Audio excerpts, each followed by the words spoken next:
নমস্কাৰ প্ৰিয় দৰ্শকসকল, আপোনালোক সকলোকে আমাৰ ইউটিউব চেনেলটোলৈ পুনৰবাৰ স্বাগতম জনাইছোঁ। আজিৰ এই ভিডিঅ'টোৰ জৰিয়তে আপোনালোকলৈ এটা সিৰিজ লৈ আহিছোঁ। এই সিৰিজটোত আমি UGC-NET পৰীক্ষাৰ শেহতীয়া 3টা পৰীক্ষাৰ অসমীয়া বিষয়ৰ যিসমূহ প্ৰশ্ন, সেই প্ৰশ্নসমূহ আমি এই ভিডিঅ'টোত আলোচনা কৰিবলৈ চেষ্টা কৰিম। এই প্ৰশ্নসমূহ আপোনালোকৰ সুবিধাৰ বাবে অসমীয়া যিখন সিলেবাস UGC-NET পৰীক্ষাৰ সেই সিলেবাস অনুসৰি আপোনালোকক দিবলৈ চেষ্টা কৰিম। সিলেবাসৰ যিটো প্ৰথম ইউনিট সেইটো হৈছে অসমীয়া লোকসাহিত্য। এই লোকসাহিত্য বিষয়ক যিমানবোৰ প্ৰশ্ন শেহতীয়া 3টা পৰীক্ষাত আহিছে ইতিমধ্যে, সেই প্ৰশ্নসমূহ আজি আমি এই ভিডিঅ'টোত আলোচনা কৰিম। প্ৰথমে আমি 2019 বৰ্ষৰ ডিচেম্বৰ মাহৰ প্ৰশ্নখন চাওঁ। ইয়াৰে প্ৰথম প্ৰশ্নটো হৈছে ক স্তম্ভৰ লগত খ স্তম্ভ মিলাবলৈ দিছে। ইয়াত এটোত দিয়া হৈছে ঘন সৰিয়হ পাতল মাহ মূলা কপাহত কৰিবা চাহ। দ্বিতীয়টোত দিছে লখিমী আয়ে ভঁৰালটি ভৰাব গোহালিৰ গৰু। তৃতীয়টোত দিছে প্ৰথমে ঈশ্বৰে সৃষ্টি সৰজিলে তাৰ পাছত সজিলে জীৱ। আৰু চতুৰ্থটোত দিছে কনৌতীয়ে মোৰ তালৈ যাবি লোনে মাহে ভাত দিম ডালত পৰি খাবি। ইয়াৰে এটোৰ শুদ্ধ উত্তৰটো হ'ব ডাকৰ বচন। বিটো লখিমী আয়ে, এইটো লখিমী সবাহৰ নাম। চিটোত প্ৰথমে ঈশ্বৰে, এইটো হৈছে বনঘোষা। আৰু ডিটো হৈছে উমলা গীত। গতিকে ইয়াৰে শুদ্ধ উত্তৰটো হ'ব অপশ্যন এটো। ইয়াৰে পিছৰ প্ৰশ্নটো চাওঁ আহক। এই প্ৰশ্নটোত দিছে আৰু এক নদী আছে বৈ তীক্ষ্ণ ধাৰে কাল বিকাল দুটি পক্ষী ইপাৰে সিপাৰে। এই গীতভাগী কোনবিধ গীতৰ অন্তৰ্গত সুধিছে। ইয়াত 4টা অপশ্যন দিয়া হৈছে: নাও খেলৰ গীত, টোকাৰী গীত, দেহ বিচাৰৰ গীত, বনঘোষা। ইয়াৰে শুদ্ধ উত্তৰটো হ'ব অপশ্যন 3। এতিয়া আমি পিছৰ প্ৰশ্নটো চাওঁ আহক। ইয়াতো ক স্তম্ভ আৰু খ স্তম্ভৰ সৈতে মিলাবলৈ দিছে। এটোত দিছে নগাঁৱৰ খৰঙী কলিয়াবৰৰ মৰঙী চিকন সৰিয়হৰ মান ধুনীয়া নাই। বিটোত দিছে দেশৰ কলিকতা ঘূৰাই লৈ আহিলে দিলে জোৰ হাতত ফাঁচি।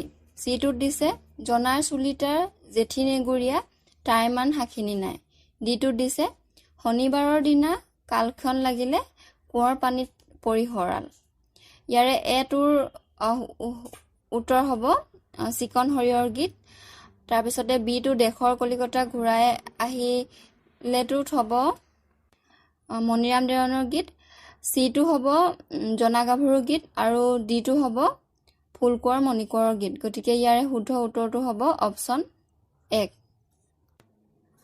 ইয়াৰ পাছৰ প্ৰশ্নটোত উক্তি যুক্তি দিয়া হৈছে।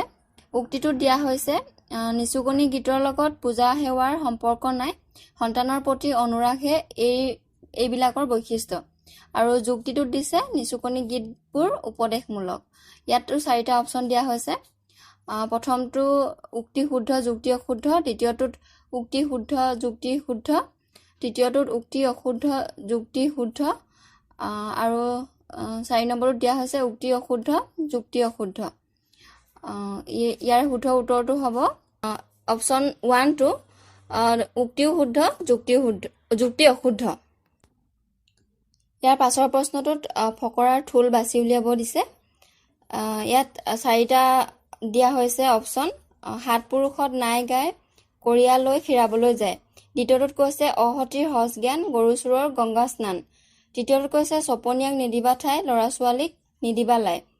তাৰপাছত 4 নম্বৰটোত দিছে গৰুৰ আগত টোকাৰি বাই শিং জোকাৰি ঘাঁহ খায়।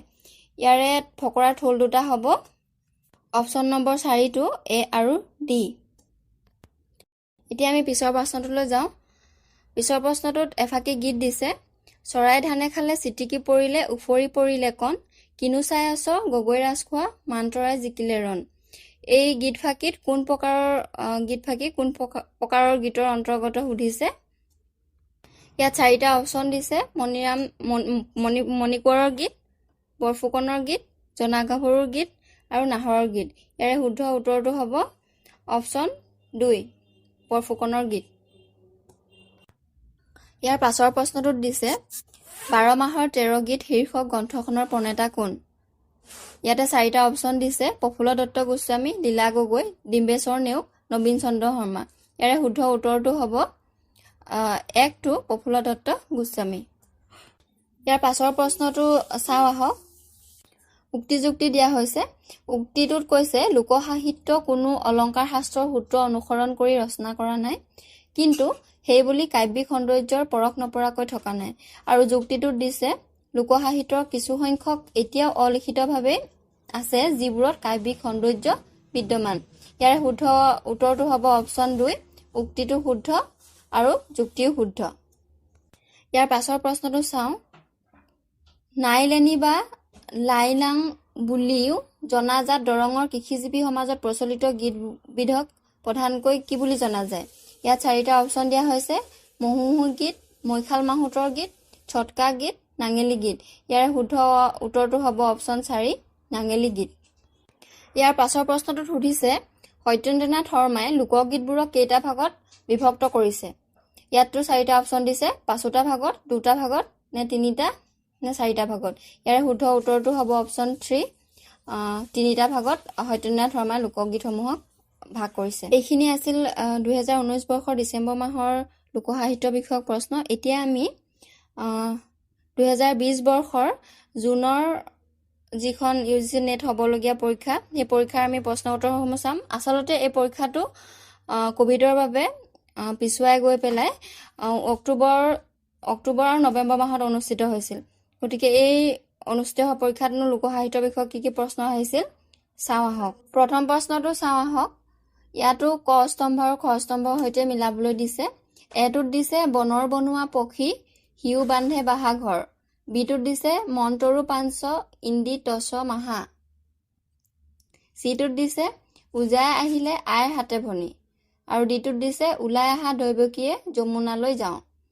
ইয়াৰে প্ৰথমটো এটোৰ শুদ্ধ উত্তৰটো হ'ব কন্যা বাৰমাহী। দ্বিতীয়টোত হ'ব বিটো চৰ্যাপদ, আৰু চিটো হ'ব আইনাম, আৰু ডিটো হ'ব বিয়ানাম। গতিকে ইয়াৰ শুদ্ধ উত্তৰটো হ'ব অপশ্যন 1। ইয়াৰ পাছৰ প্ৰশ্নটো হৈছে বামুণ হৈ নলয়ে গায়, ভকত হৈ নামাৰে ভাই, সাধু হৈ নাখায় মদ, এই তিনিয়ে নাপায় পৰম পদ। এই উদাহৰণটো কিহৰ সুধিছে? 4টা অপশ্যন দিয়া হৈছে। সাঁথৰৰ, প্ৰবচনৰ, ডাকৰ বচনৰ, নে ফকৰাৰ? ইয়াৰে শুদ্ধ উত্তৰটো হ'ব অপশ্যন 4টো ফকৰা। ইয়াৰে পাছৰ প্ৰশ্নটোত দিছে বিহুগীতবোৰৰ মাজত যাদুমূলক বিশ্বাস নিহিত হৈ আছে, কাৰণ বিহুগীতবোৰ মন্ত্ৰৰ দৰে। বিটোত কৈছে বিহুগীতৰ বিষয় মূলতঃ মানুহৰ উৰ্বৰতাৰ সৈতে জড়িত। চিটোত কৈছে বিহুগীত প্ৰণয়মূলক, আৰু ডিটোত কৈছে উৰ্বৰতাৰ বিষয়ক গীতে শস্যৰ উৎপাদন বৃদ্ধি কৰে বুলি ভবা হয়। ইয়াৰে শুদ্ধ উত্তৰটো অপশ্যন এটো হ'ব। বি আৰু ডি। বিহুগীতৰ বিষয় মূলতঃ মানুহৰ উৰ্বৰতাৰ সৈতে জড়িত, আৰু ডিটো হৈছে উৰ্বৰতাৰ বিষয়ক গীতে শস্যৰ উৎপাদন বৃদ্ধি কৰে বুলি ভবা হয়। এই দুইটা অপশ্যন শুদ্ধ। ইয়াৰ পিছৰ প্ৰশ্নটো চাওঁ আহক। প্ৰথম পহৰ ৰাতি ফুলি আছে লং, উঠা আই ৰুক্মিণীয়ে নকৰিবা খং। এই গীতটিয়ে প্ৰতিনিধিত্ব কৰিছে আই নামক, উমলা গীতক, গোৱালপৰীয়া গীতক, নে বিয়া নামক? ইয়াৰে শুদ্ধ উত্তৰটো হ'ব অপশ্যন নম্বৰ 4, বিয়া নামক। এতিয়া আমি পাছৰ প্ৰশ্নটো চাওঁ আহক। ইয়াত কৈছে মৌখিক প্ৰচলনৰ এই যুগমীয়া ৰচনাবোৰকে আমি গীতি সাহিত্য বুলিছোঁ। এই ধাৰাৰ সাহিত্যৰ কিছুমান বিশ্বজনীন লক্ষণো আমাৰ চকুত পৰে। মৌখিক সাহিত্যৰ বিশ্বজনীন লক্ষণৰ থূল। ইয়াত মৌখিক সাহিত্যৰ যি বিশ্বজনীন লক্ষণ, সেই লক্ষণৰ থূলসমূহ বাছি উলিয়াব দিছে। ইয়াতে 4টা অপশ্যন দিয়া হৈছে। এটোত কৈছে ভাৱ অনুভূতিৰ আৰু ৰচনা প্ৰণালীৰ সৰলতা। দ্বিতীয়টোত কৈছে ৰচনাৰ সময় নিৰ্ধাৰণ কৰিব পাৰি, আৰু তৃতীয়টোত কৈছে এইবোৰ কেৱল লোক উৎসৱৰ লগত জড়িত, আৰু চতুৰ্থটোত কৈছে আধুনিক কাব্যৰ দৰে লেখকৰ বিজ্ঞাপন তাত নাই। ইয়াৰে শুদ্ধ উত্তৰটো হ'ব অপশ্যন 3, এ আৰু ডি। এটোত আছে ভাৱ অনুভূতিৰ আৰু ৰচনা প্ৰণালীৰ সৰলতা, আৰু ডিটোত কৈছে আধুনিক কাব্যৰ দৰে লেখকৰ বিজ্ঞাপন তাত নাই। এই দুটাই শুদ্ধ। ইয়াৰ পিছৰ প্ৰশ্নটো চাওঁ আহক।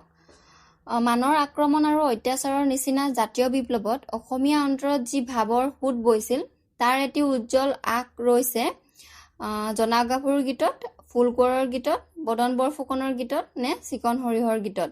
ইয়াৰে শুদ্ধ উত্তৰটো হ'ব অপশ্যন নম্বৰ 3, বদন বৰফুকনৰ গীতত।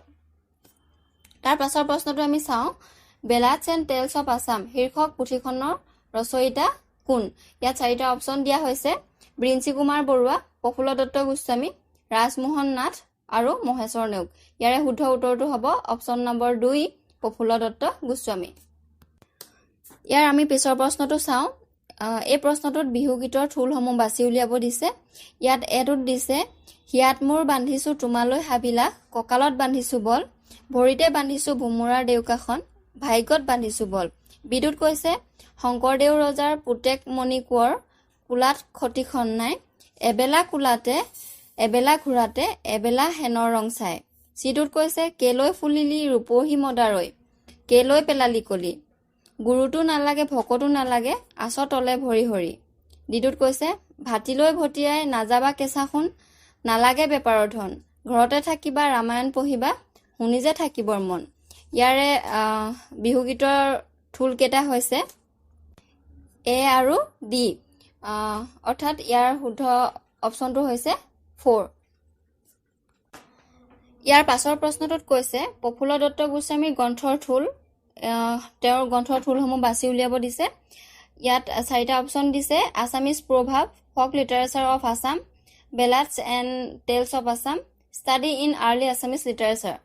ইয়াৰে শুদ্ধ উত্তৰটো হ'ব অপশ্যন 2টো, বি আৰু চি। বিত আছে ফক লিটাৰেচাৰ অফ আছাম আৰু চিটোত আছে ballads and tales of Assam. এই দুইখন হৈছে প্ৰফুল্ল দত্ত গোস্বামীৰ গ্ৰন্থ। এইখিনিয়ে আছিল 2020 বৰ্ষৰ জুন মাহৰ প্ৰশ্ন। এতিয়া আমি শেষৰটো পৰীক্ষাৰ প্ৰশ্নসমূহ চাওঁ, যিটো 2020 বৰ্ষৰ ডিচেম্বৰ মাহৰ আৰু 2021 বৰ্ষৰ জুন, যিটো দুয়োটা একেলগে মাৰ্চ কৰিছিল, সেই পৰীক্ষাৰ প্ৰশ্নসমূহ চাওঁ। প্ৰথমটো হৈছে, দুখীয়াৰ ঘৰলৈ আইলোক আহিছে, দিবলৈ যে নাই একো, মূৰৰ কেশৰে পাও মলচিম, দেহেৰে পাৰি দিম হাকো। এই নাম ফাকি বিহু নাম নে বিয়া নাম নে আই নাম নে ধাই নাম? ইয়াৰে শুদ্ধ অপশ্যনটো হ'ব অপশ্যন নম্বৰ 3, আই নাম। ইয়াৰ পিছৰ প্ৰশ্নটো হৈছে, ব্ৰহ্মাক মাৰিবা, বিষ্ণুক মাৰিবা, ৰুদ্ৰক নিদিবা ঠাই, মহা মহন্তক মৰিয়াই মাৰিবা, তেহে ভকতিক পায়। এই পংক্তিকেইটি কিহৰ উদাহৰণ? ইয়াত 4টা অপশ্যন দিয়া হৈছে, ডাকৰ বচন, ফকৰা, যোজনা নে সাঁথৰ। ইয়াৰে শুদ্ধ অপশ্যনটো হ'ব 2, ফকৰা। তাৰ পাছৰ প্ৰশ্নটো চাওঁ আমি, কি আহিছিল, অলৌকিকতা বা অতিপ্ৰাকৃত ঘটনাৰ বিশেষভাৱে প্ৰয়োগ ঘটা গীতবিধৰ নাম কি? 4টা অপশ্যন দিয়া হৈছে, বিহুগীত, বিয়া নাম, মহোহো গীত নে আখ্যানমূলক গীত। ইয়াৰে শুদ্ধ অপশ্যনটো হ'ব অপশ্যন নম্বৰ 4, আখ্যানমূলক গীত। গতিকে এয়াই আছিল UGC-NET পৰীক্ষাৰ অসমীয়া বিষয়ৰ লোকসাহিত্য বিষয়ক শেষৰ 3টা পৰীক্ষাৰ প্ৰশ্নসমূহ। পৰৱৰ্তী ভিডিঅ'টোত আমি বাকী যিবোৰ ইউনিট আছে চিলেবাছৰ অন্তৰ্গত, সেই ইউনিটৰ প্ৰশ্নসমূহ দিবলৈ চেষ্টা কৰিম। ভিডিঅ'টো যদি ভাল লাগিল তেনেহ'লে জনাব, আৰু লগতে আমাৰ আছামিজ GK অফিচিয়েল চেনেলটো ছাবস্ক্ৰাইব কৰি ল'ব। ধন্যবাদ।